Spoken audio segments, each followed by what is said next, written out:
Guys, ഹിമാലയന്റെ ഒരു റിവ്യൂലോട്ട് സ്വാഗതം. Ride review പിന്നെ ഓണർഷിപ്പ് റിവ്യൂ എല്ലാം കൂടി ഒരു മിക്സ് ആണ്. എന്താ വെച്ച് കഴിഞ്ഞാൽ ഞാൻ വണ്ടി എടുത്തിട്ട് ഇപ്പം 3 വർഷമായി. ഞാൻ 2023 മെയ്യിലാണ് ഈ വണ്ടി എടുത്തത്. ഓൾമോസ്റ്റ് 3 വർഷമായി. ഇപ്പോൾ ഇനി എടുക്കുകയാണെങ്കിൽ സെക്കൻഡ്സ് നമുക്ക് എടുക്കാൻ പറ്റുള്ളൂ. ഇപ്പം 2026 ഇത് ഇനി സെക്കൻഡ്സ് എടുക്കുന്നത് വേർത്താണോന്നാണ് നമ്മൾ നോക്കാൻ പോകുന്നത്. 2016 തൊട്ടാണ് നമുക്ക് ഈ വണ്ടി ഇന്ത്യയിൽ കിട്ടാൻ തുടങ്ങിയത്. ഇറങ്ങുന്ന സമയത്ത് BS3 ആയിരുന്നു കാർബറേറ്റർ വേർഷൻ. 2017-18 BS4 വന്നത്. പിന്നെ 2020 ഒരു മേജർ അപ്ഡേറ്റ് ആയിട്ട് BS6 കടന്നതും പിന്നെ ABS ഒക്കെ സ്വിച്ചബിളായി. അങ്ങനെ കുറച്ച് ചെറിയ മാറ്റങ്ങൾ ഉണ്ടായിരുന്നില്ല. അങ്ങനെ ഒരുപാട് ഡ്രാസ്റ്റിക് ചേഞ്ചസ് ഉണ്ടായില്ല. കുറച്ചും കൂടി റിഫൈൻഡ് ആയി എഞ്ചിൻ. 2023 ഞാൻ വണ്ടി എടുക്കുന്നത്. പക്ഷേ എടുത്ത് കുറച്ച് വണ്ടി ഡിസ്കണ്ടിന്യൂ ചെയ്തു. 2025 കുറച്ചൊരു വണ്ടി ഇറങ്ങിയിട്ടുണ്ട്. ഇന്ത്യയിൽ ഒരു 100 വണ്ടികൾ ലോഞ്ച് ചെയ്തിട്ടുണ്ടായിരുന്നു. US കുറച്ച് എക്സ്പോർട്ട് ചെയ്യാനുണ്ടായിരുന്ന വണ്ടികൾ കുറച്ച് ബാലൻസ് ഉണ്ടായിരുന്നത് ഇവിടെ സെയിൽ ചെയ്തു. കേരളത്തിലും കുറച്ച് വണ്ടികൾ ഇറങ്ങിയിട്ടുണ്ട്. പിന്നെ ഇതിന് അപ്ഡേറ്റ് ആയിട്ട് ഈ സെയിം എഞ്ചിൻ വെച്ചിട്ട് സ്ക്രാം 411 വന്നിട്ടുണ്ടായിരുന്നു. സെയിം വണ്ടി, പക്ഷെ ഫ്രണ്ട് വീൽ സൈസും കുറച്ചു, സസ്പെൻഷൻ ട്രാവലും കുറച്ചിട്ട് ഈ സംഭവം ഒന്നും ഇല്ലാതെ സെയിം വണ്ടി, ടാങ്ക് എല്ലാം സെയിം.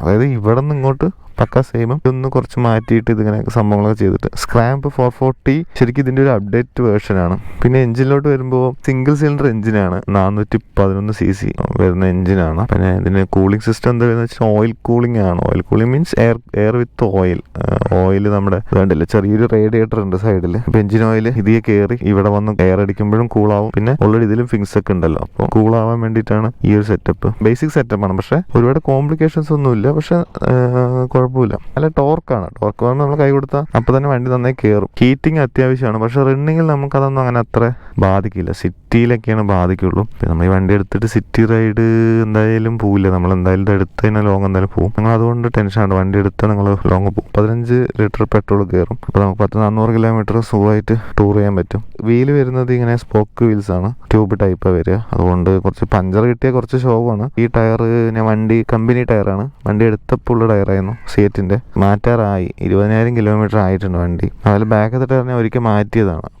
11,000 മാറ്റിയതാണ് back tyre. മാച്ചസ് പറഞ്ഞിട്ടൊരു ടയർ ഇട്ടതാണ്. അപ്പോൾ അതിട്ടപ്പോൾ കുഴപ്പമില്ല. 7,000-8,000 കിലോമീറ്റർ ഓടി. ഇനിയും വണ്ടി കിലോമീറ്റർ എന്തായാലും ഓടും. അപ്പോൾ നിങ്ങൾ അത് നോക്കുക. ഇനി ടയർ മേടിക്കുമ്പോൾ മാച്ചസോ റേസൊക്കെ ഇടുക. അതാണ് ടയറിൻ്റെ കേസ് വരുന്നത്. പിന്നെ ഇതിൽ മെയിൻ എന്താ വെച്ച് കഴിഞ്ഞാൽ ലഗേജ് ക്യാരിങ് കപ്പാസിറ്റി നല്ല രീതിക്ക് ഉണ്ട്. നമുക്ക് ഇൻബിൽഡ് ആയിട്ടൊരു കാരിയർ വരുന്നുണ്ട്. അത് കുറച്ച് ഷോർട്ടറാണ്, ഇത്രയേ ഉണ്ടാവുള്ളൂ. അപ്പോൾ ഞാനിപ്പോൾ ഇത് ടോപ്പ് ബോക്സിന് വേണ്ടി വെച്ചതാണ് ഈ കാരിയർ. ഈ കാരിയർ ഇപ്പോൾ വെച്ചപ്പോൾ തന്നെ നല്ല ഡിഫറൻസ് ഉണ്ട്. പിന്നെ നമുക്ക് സാധനങ്ങളൊക്കെ നിറച്ചും വെക്കാനൊക്കെ പറ്റും. അതേപോലെ നമുക്ക് വേണമെങ്കിൽ ഇതിൽ ഒരുപാട് സെറ്റപ്പ് ചെയ്യാം. സൈഡിൽ സാഡിൽ സ്റ്റേക്ക് വെച്ചിട്ട് അതിലും സാധനങ്ങളൊക്കെ വെക്കാം, സെറ്റപ്പൊക്കെ ചെയ്യാം. പിന്നെ മെറ്റൽ ടാങ്ക് ആണ്. അപ്പോൾ ഇതിൽ മാഗ്നറ്റിക് ടാങ്ക് ബാഗ് വെക്കാൻ പറ്റും. കുറേ ലഗേജ്, പിന്നെ ഇവിടെ ലഗേജ് സെറ്റ് ചെയ്യുക, അപ്പുറത്ത് സെറ്റ് ചെയ്യുക. ഫുള്ള് ലഗേജ് ഒക്കെ നമുക്ക് ഇഷ്ടം പോലെ എത്ര വേണമെങ്കിൽ കയറ്റാൻ പറ്റും. പിന്നെ സൈലൻസറൊക്കെ ഉണ്ടല്ലോ, കുറച്ചൊന്ന് പൊന്തിയിട്ടാണ്. ഇതെന്താ വെച്ചാൽ ഇങ്ങനെ വെള്ളത്തിൽ കൂടെയൊക്കെ പോകുമ്പോൾ വെള്ളം ഇതിലോട്ട് കയറാതിരിക്കാൻ വേണ്ടിയിട്ടാണ് ഇതിങ്ങനെ ഇത്തിരി പൊക്കി വെച്ച്. അഡ്വഞ്ചർ വണ്ടിയല്ലേ, ഒരു അഡ്വഞ്ചർ മോട്ടോർ സൈക്കിളിൻ്റെ തനത് ലുക്ക് ഉണ്ട്. വണ്ടിയുടെ ബ്യൂട്ടി ഒന്ന് നിങ്ങൾ നോക്ക്.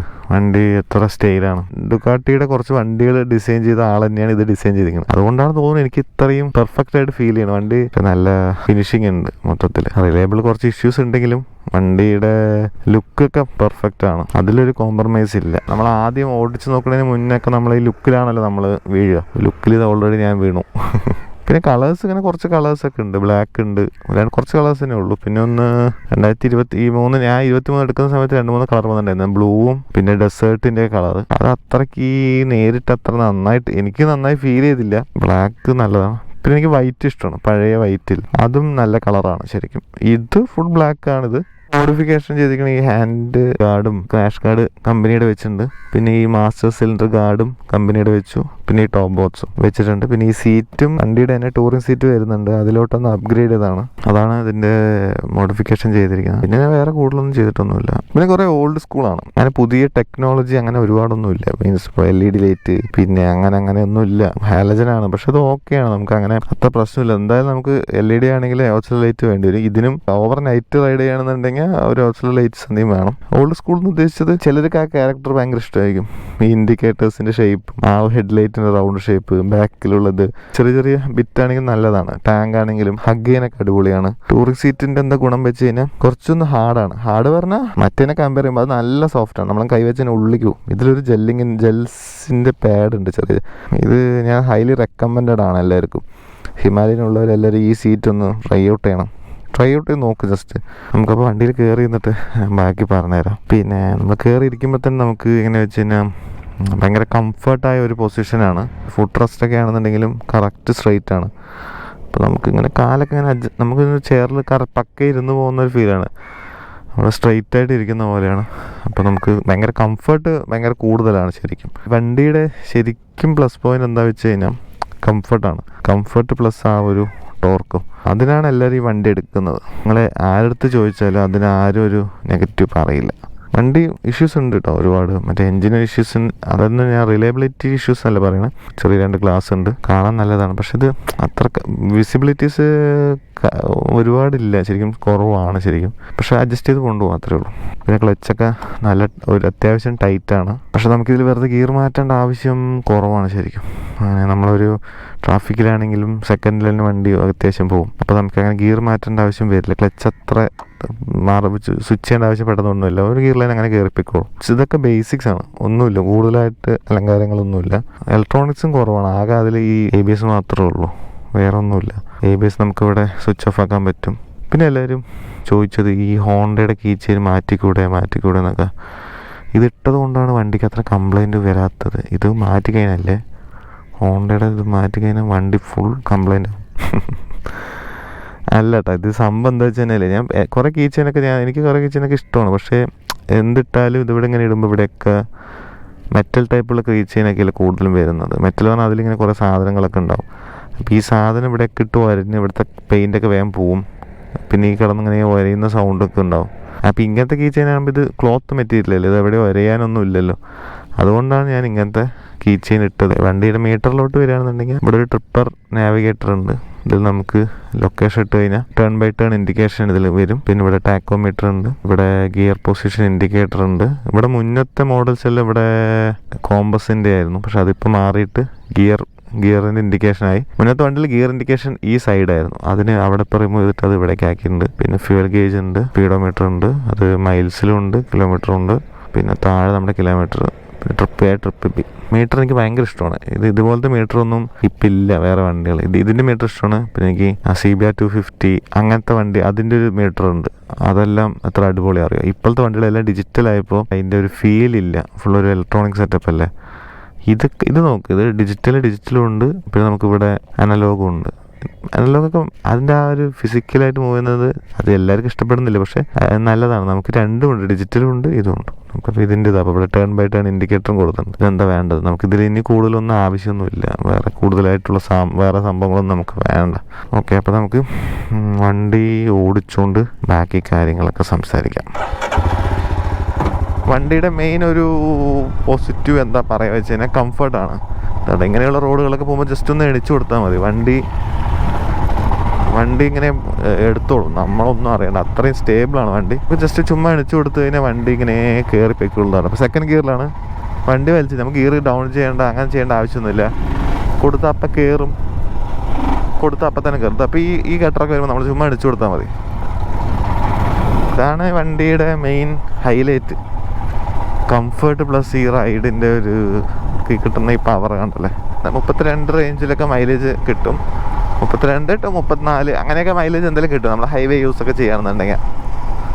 പിന്നെ ടൗണ് മാത്രമാണെന്നുണ്ടെങ്കിൽ അത് കുറഞ്ഞ 27, 26 അങ്ങനെയൊക്കെ പോവും, ടൗണ് മാത്രമാണെങ്കിൽ കേട്ടോ.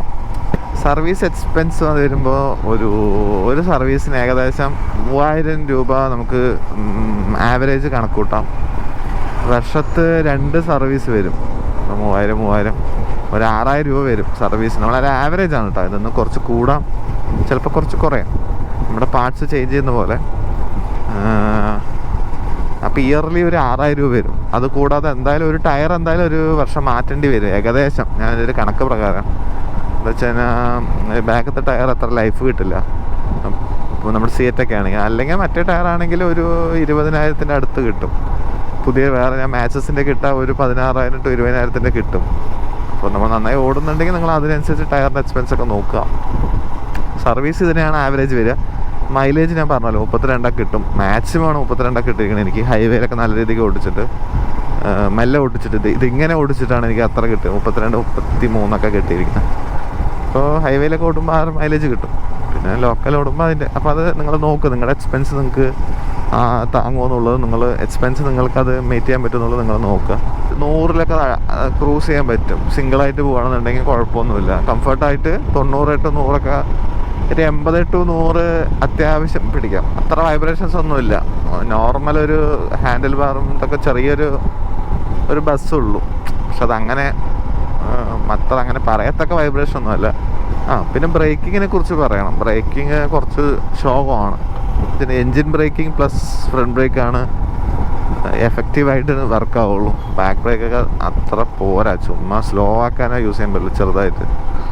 അപ്പം നിങ്ങൾ ഈ വണ്ടി ഉള്ളവർ അല്ല പുതിയതായി മേടിച്ചവർക്ക് ബ്രേക്ക് ഇല്ല എന്നുള്ള ഫീല് വരികയാണെന്നുണ്ടെങ്കിൽ ഇതാണ്, അത് നോർമലാണ്. ഒന്നുമില്ലെങ്കിൽ എൻജിൻ ബ്രേക്ക് വണ്ടി ഒന്ന് ഡൗൺ ചെയ്തിട്ട് തന്നെ നമ്മൾ സ്ലോ ആക്കി ഫ്രണ്ട് ബ്രേക്ക് പിടിക്കണം. അതാണ് ആകെയുള്ള ഒരു വഴി.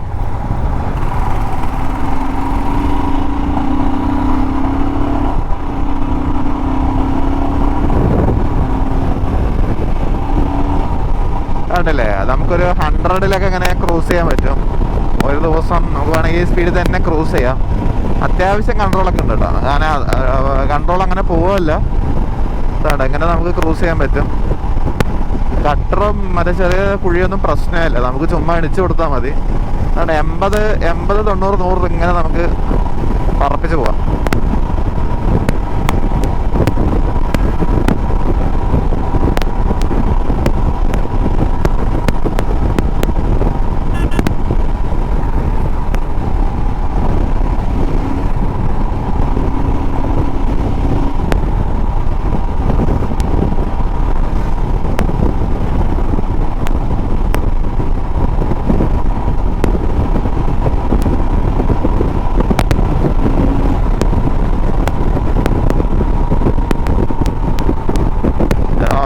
ജിമിനി അടിപൊളിയായിട്ടുണ്ടല്ലോ മോഡിഫിക്കേഷൻ അല്ലേ? കണ്ടോ, വൈറ്റ് വീലൊക്കെ ചെയ്യുമ്പോൾ തന്നെ വണ്ടി അടിപൊളിയായിട്ടുണ്ട്. അത് തന്നെ ലൈഫ് സ്റ്റൈൽ വണ്ടിയാണ് ഇതൊക്കെ തന്നെ, അടിപൊളിയാണ്. അതിൻ്റെ ആ ഒരു ബ്യൂട്ടി നോക്ക്.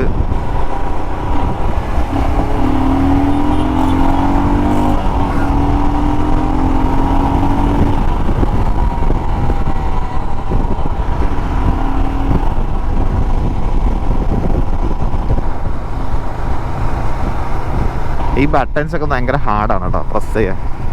നമ്മളിതിൻ്റെ പോസിറ്റീവ്സ് ഒക്കെ പറഞ്ഞല്ലോ, ഇനി നമുക്കിതിൻ്റെ നെഗറ്റീവ്സ് പറയുകയാണെന്നുണ്ടെങ്കിൽ നെഗറ്റീവായിട്ട് നമുക്ക് പറയാം. അത് ഓരോരുത്തർക്ക് ഡിപ്പെൻസ് ആണ്. ചിലർക്ക് ഇതിൻ്റെ മെയിൻ്റെനൻസ് ഭയങ്കര കൂടുതലായിട്ട് തോന്നും. അപ്പോൾ അതങ്ങനെ നെഗറ്റീവ് തോന്നുകയാണെങ്കിൽ അത്ര ഈ ഇങ്ങനത്തെ ഒരു സെഗ്മെൻറ്റിൽ വണ്ടിക്ക് ഇത് ഓക്കെ ആണ്, വലിയ പ്രൈസിങ് അല്ല. പിന്നെ പ്രശ്നമുള്ളത് സർവീസ് കുറച്ച് ശോകമാണ്. സർവീസ് നെറ്റ്വർക്ക് ഒരുപാടുണ്ട്, സർവീസ് നെറ്റ്വർക്ക് ഉണ്ട്. പക്ഷേ ഇതിനൊത്തിരി കംപ്ലയിൻസ് ഇത്തിരി കൂടുതലായതുകൊണ്ട് ആദ്യത്തെ വണ്ടികൾ ഭയങ്കര കംപ്ലയിൻ്റ് ആയിരുന്നു. പിന്നെ അതിനെങ്ങനെ റിഫൈൻ ചെയ്തിട്ടാണ് ഈ മോഡൽ വന്നത്.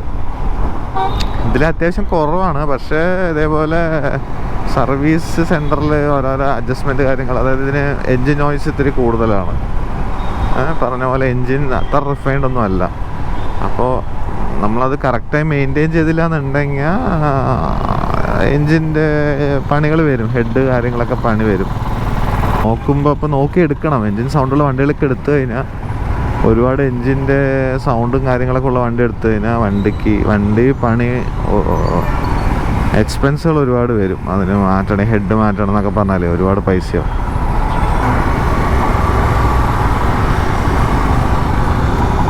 ക്വാളിറ്റി ഇഷ്യൂസ് കുറച്ചുണ്ട് പാർട്സിൻ്റെയൊക്കെ. പെട്ടെന്ന് തുരുമ്പൊക്കെ വരുന്ന പാർട്സുകളുണ്ട്. ഉള്ളിലുള്ള ചില കമ്പോണൻസൊക്കെ കുറച്ച് ശോകമാണ്. ഈ പറഞ്ഞ പോലെ വാൾവിൻ്റെ അവിടെ അഡ്ജസ്റ്റ്മെൻറ്റ് കാര്യങ്ങൾ അങ്ങനെ അതൊക്കെ അങ്ങനെ കുറേ നമ്മൾ അഡ്ജസ്റ്റ് ചെയ്ത് പോകണം. ഇങ്ങനെ ടൈമിങ് ചെയ്യുന്ന കാര്യങ്ങൾ അതൊക്കെ ശ്രദ്ധിക്കണം. സൗണ്ട് എന്തെങ്കിലും വരുന്നുണ്ടെങ്കിൽ പെട്ടെന്ന് നോക്കിയിട്ട് അതെന്താണെന്നുള്ളത് ചെക്ക് ചെയ്യണം. എനിക്ക് മെയിനായിട്ട് തോന്നിയത് ഇതിൻ്റെ കുറച്ച് റിലയബിൾ ഇഷ്യൂസ്, അതൊക്കെയാണ് എനിക്ക് മെയിനായിട്ട് ഇതിൻ്റെ പ്രശ്നങ്ങളായിട്ട് തോന്നിയത്. റിലയബിൾ ആയിട്ടുള്ള ഇഷ്യൂസ്. അല്ലാതെ അങ്ങനെ വേറെ അങ്ങനെ പ്രത്യേകിച്ച് പ്രശ്നങ്ങളില്ല. റിലയബിളായിട്ട് സർവീസും കാര്യങ്ങളൊക്കെ ഒന്ന് നല്ലതും പാർട്സ് നല്ലതൊക്കെയാണെന്നുണ്ടെങ്കിൽ വണ്ടി കുഴപ്പമൊന്നുമില്ല. ആണൊരു ഇഷ്യൂ ഉള്ളത്. പിന്നെ അങ്ങനെ ഇതിൽ ഇങ്ങനെ വേറെ അങ്ങനെ എനിക്കിപ്പോൾ അങ്ങനെ കംപ്ലൈൻ്റ് ആയിട്ടൊന്നുമില്ല. ഓർക്കും നമുക്കിതൊക്കെ കംഫർട്ടും കിട്ടുമ്പോൾ നമ്മൾ ബാക്കിയുള്ളതൊന്നും നമുക്ക് അത്ര കാര്യമാവില്ല.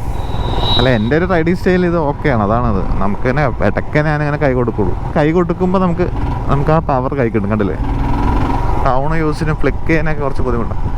അങ്ങനെയൊന്നുമില്ല കേട്ടോ. നമ്മൾ വണ്ടി ഹെവിയാണ്, പക്ഷെ വണ്ടി ഓട്ടിക്കുമ്പോൾ നമുക്ക് അത്ര ഫീൽ ഒന്നുമില്ല. ഫ്ലിക്ക് ചെയ്യാനൊക്കെ സിമ്പിളാണ് ശരിക്കും. നമുക്കിങ്ങനെ കൗണ്ടർ സ്റ്റിയറിംഗ് ഒക്കെ ചെയ്ത് യൂസ് ചെയ്ത് ടെക്നിക്കൊക്കെ യൂസ് ചെയ്താൽ വണ്ടി നല്ല രീതിക്ക് നമുക്ക് പുഷ് ചെയ്യാനൊക്കെ പറ്റും. കുഴപ്പമൊന്നുമില്ല. ബ്രേക്കിംഗ് കൂടി നമ്മൾ നോക്കിയാൽ മതി, നമ്മുടെ കൺട്രോളിലാണോ എന്നുള്ളത് നോക്കിയിട്ട് പുഷ് ചെയ്യണമെങ്കിൽ വലിയ പ്രശ്നം. അപ്പോൾ വീഡിയോയിൽ അത്രയേ ഉള്ളൂ. നിങ്ങൾക്ക് പിന്നെ ഇനി ഡൗട്ടുകൾ എന്തെങ്കിലും ഉണ്ടെങ്കിലേ നിങ്ങൾ ജസ്റ്റ് ഒന്ന് കമൻറ്റ് ചെയ്യുക. പിന്നെ സെക്കൻഡ് ഹാൻഡ് വണ്ടി എടുക്കുകയാണെന്നുണ്ടെങ്കിൽ ആ പ്രൈസൊക്കെ നോക്കി എടുക്കുക. അതേപോലെ നല്ല വണ്ടി സർവീസ് നല്ല രീതിക്ക് ചെയ്ത വണ്ടി എടുത്താൽ മതി. നല്ല രീതിക്ക് വണ്ടി മെയിൻറ്റെയിൻ ചെയ്ത വണ്ടി എടുത്താൽ കുഴപ്പമൊന്നുമില്ല. BS4 ആണെങ്കിലും വലിയ കുഴപ്പമൊന്നുമില്ല. നല്ല രീതിക്ക് വണ്ടി മെയിൻറ്റെയിൻ ചെയ്ത വണ്ടിയാണെങ്കിൽ പ്രശ്നമൊന്നുമില്ല. സർവീസ് ഹിസ്റ്ററി ഒക്കെ ഉണ്ടെങ്കിലേ ധൈര്യമായിട്ട് എടുത്തോ. ഇതേപോലെ എൻജിൻ സൗണ്ടും കാര്യങ്ങളൊക്കെ ഉള്ള വള്ളി ഇടിച്ച വണ്ടിയാണെങ്കിൽ വേണ്ട. നിങ്ങൾക്ക് അത്ര ടെൻഷൻ എടുക്കാൻ പറ്റില്ല എന്നുണ്ടെങ്കിൽ വേണ്ട. നിങ്ങളത് വേറെ ഏതെങ്കിലും വണ്ടിക്ക് പോകുന്നതാണ് ബെറ്റർ. ഹോണ്ടയുടെ ഒക്കെ വണ്ടിക്ക് പോകാം. മറ്റേ ഹൈനസ് ഒക്കെ ഉണ്ട്. പക്ഷെ അഡ്വഞ്ചർ മോഡലൊന്നല്ല, പക്ഷേ അത്യാവശ്യം കുഴപ്പമില്ല. ഈ ഒരു ഫീൽ നമുക്ക് ഓടിച്ച് നടക്കാം. അപ്പോൾ അത്രയ്ക്കേ ഉള്ളൂ. നിങ്ങൾക്ക് നോക്കിയെടുക്കണം. വണ്ടി എടുക്കുമ്പോൾ ഒന്ന് സമാധാനത്തിൽ നോക്കിയെടുക്കുക. ചാടിക്കയറി എടുക്കണ്ട. വിലയൊക്കെ തോന്നിയ റേറ്റൊക്കെ പറയുന്നുണ്ട് ചിലവർ. മാർക്കറ്റ് റേറ്റൊക്കെ ഇപ്പം കാളും കൂടുതലൊക്കെയാണ് റേറ്റ് പറയണം. അപ്പോൾ നിങ്ങളത് നോക്കി നിങ്ങൾക്ക് അഫോർഡബിൾ ചെയ്യാൻ പറ്റുകയാണെന്നുണ്ടെങ്കിൽ നോക്കിയെടുക്കുക. വേറെ ഇതൊന്നുമില്ല. അപ്പം അത്രയേ ഉള്ളൂ. ഇതിൻ്റെ റിവ്യൂ അത്രയേ ഉള്ളൂ. കൂടുതലായിട്ട് എനിക്കങ്ങനെ ഇല്ല പറയാനൊന്നും. അപ്പോൾ നമുക്ക് അടുത്തൊരു ടോപ്പിക്കായിട്ട് അടുത്തൊരു വീഡിയോ കാണാം. അപ്പോൾ ഓക്കെ, ബൈ.